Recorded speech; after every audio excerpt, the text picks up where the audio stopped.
চলো চলো চলো, আমাকে চটপট সবাই হ্যাপি বার্থডে বলে উইশ করে দাও। হ্যাঁ, আজ আমার বার্থডে। ও থুড়ি আজ না, 2 জুলাই ছিল। হ্যাঁ, আমি লেট, জুলাইয়ের ভিডিও সেপ্টেম্বরে এসে পোস্ট করছি, কিছু মনে করো না।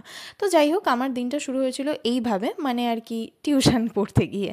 তারপর আমরা সেখান থেকে চুঁচুড়াতে চলে যাই, লঞ্চ করে ঘাট পার হয়ে গেছিলাম বড়মার মন্দিরে। সেদিন ভিড়টা মোটামুটি কমই ছিল, সেই কারণেই আর কি ভালোভাবে পুজোটা দিতে পেরেছি। কিন্তু লাইন তো একটু দিতে হয়ই বলো। আর আমি যে কোনো শুভ কাজ মায়ের মন্দির থেকে স্টার্ট করতে চাই, যাতে সেই দিনটা বা সেই কাজটা আরও বেশি স্পেশাল এবং শুভ হয়। তারপর আমরা পুজো দিয়ে বেরিয়ে নৈহাটি স্পেশাল ঘুগনি খেয়ে চলে গেলাম ব্যারাকপুর। হ্যাঁ হ্যাঁ হ্যাঁ, একদমই ঠিক ধরেছ, ব্যারাকপুর যাচ্ছি দাদা বৌদিতে খেতে। কিন্তু সেদিন আমরা নিয়েছিলাম ভেজ থালি। এত গরমে দেখো মুখটা আমার রোদে পুড়ে পুরো বাঁদরের মতো হয়ে গেছে।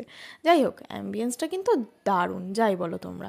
তারপর আমি একটু ক্যামেরা নিয়ে ক্যাত মারতে মারতে দেখি আমার বার্থডে কেক চলে এসছে, যেটা এত এত এতটা সুন্দর। তারপর সেটা আমি কাট করলাম, কাট করার পর আমাদের খাবার দিয়ে দিল। ছিল একটা ভেজ থালি, তার মধ্যে ছিল ইলিশ মাছ। জুলাই মানে হচ্ছে বর্ষাকাল, তো বর্ষার প্রথম ইলিশটা ওখানেই খেয়েছিলাম। আর নিয়েছিলাম বিরিয়ানি, যেটা আমরা খেতে পারিনি, সেটাকে আমরা বাড়িতেই নিয়ে এসেছিলাম। ওই একটা থালি খেতেই আমাদের দুজনের একদম কি বলবো, মানে 2 ঘন্টা লেগে গেছে। তো যাই হোক, রান্নাবান্না মোটামুটি ভালোই ছিল। আর এই যে খুব সুন্দর অ্যাম্বিয়েন্স, তার সাথে এটার জন্য কিন্তু এক্সট্রা চার্জেস লাগে।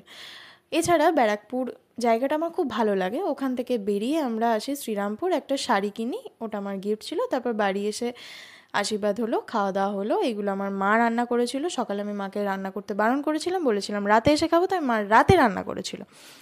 তো খুবই সুন্দরভাবে কাটলো। আর এই যে ক্লিপটা দেখছো, এটা হচ্ছে আগের দিন রাতে, মানে 1 তারিখ রাতে আমার বোন আমার বার্থডে প্ল্যান করেছিল।